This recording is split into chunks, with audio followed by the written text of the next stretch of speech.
figured by now you guys would be tired, so I only prepared a couple of minutes. Actually, some of you saw me in the corner looking at my iPhone. It's not because I was trying to play games, although I do have Angry Birds.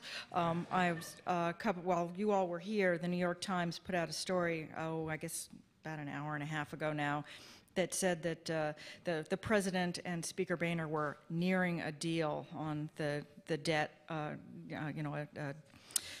deal to raise the debt ceiling and do something about the budget. And of course, it has been roundly denied by all the principals.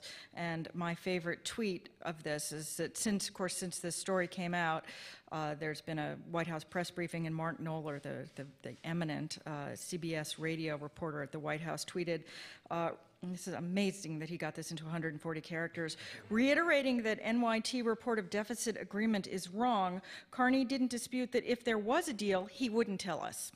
That's basically my life these days. Of course, since I cover Medicare and Medicaid, and as Chip, obviously, Bruce and I spent a lot of time on that.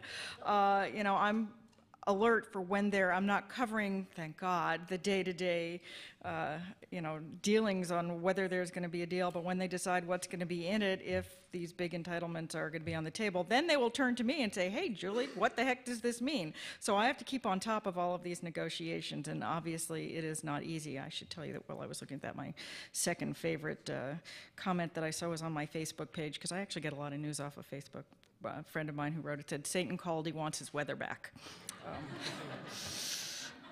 I have theories about what's going on out here, which is that God is purposely turning up the temperature to try to force a deal. Doesn't seem to be working, but, if anything will work, at least, we have some thought.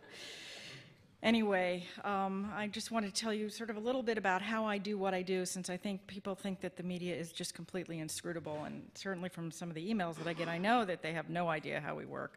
I am, of course, somebody said, well, why don't I come in, in mid-morning, because that's when you're not on deadline. Well, I'm always on deadline these days. It used to be that, we had the big news magazines at NPR. We obviously still do. We have All Things Considered in the afternoon. We have Morning Edition in the morning. But now we have hourly newscasts. We actually have 36 hourly newscasts because we also, even though you say, wait a minute, there's only 24 hours, we have half-hourly newscasts when the news magazines are going. And the news magazines, even though they're only 2 hours long, run in every time zone. So Morning Edition runs from 5 a.m. to noon, so we can get it through all the time zones. All Things Considered runs from 4 p.m. to 10 p.m. So from 4:30 to 9:30, there's a half-hourly newscast. And from 5:30 in the morning to 11:30, there's a half-hourly newscast. So newscast is really hungry. They always want news spots. Then we have this thing called the internet. We have not only our homepage, where they want stories.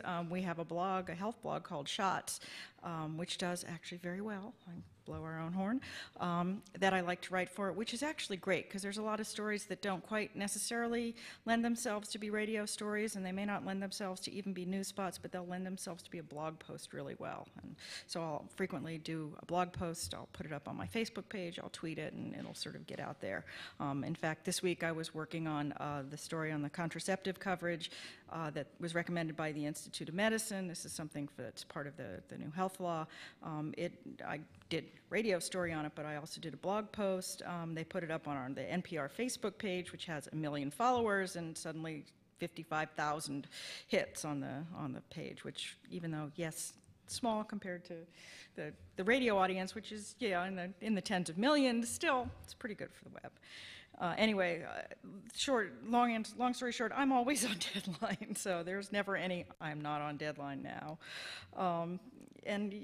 So I think that's sort of a mark of how today all journalists are always on deadline, and they're always trying to beat each other. And I think that may be part of what's going on, why it's so hard to follow and why we have the 24-hour news cycle. And this is, I think, why it looks like Congress is always in such a state of dysfunction. Now, a lot of people blame Congress's state of dysfunction on the 24-hour news cycle and the, shout TV, if that's what you want to call cable TV. And I think that may be a little part of it, but I actually think that a bigger part of it has to do really with what happened to redistricting in the 1980s. There was actually a voting rights law that really made Congress able to have districts that were more partisan, if you will. They were able to sort of put more minorities in single districts, and therefore what you ended up with more districts that were absolutely Democratic and more districts that were absolutely Republican, particularly in the House. So you now have a much more polarized House,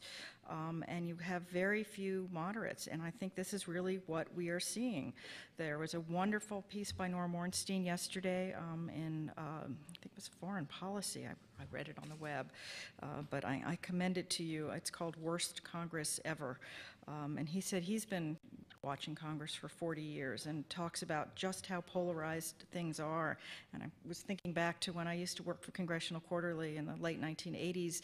I used to keep over my desk, and these were in the days before the internet, so it was typewritten, sitting on my bulletin board, a list of bills that I was responsible for following, all the Health and Human Services bills and kids bills, and where they were in the legislative process. And indeed, there would be bills that had been through subcommittee, bills that had been through full committee, bills that had been through one or the other house, you know, and were waiting to go to the other side, bills that were in conference.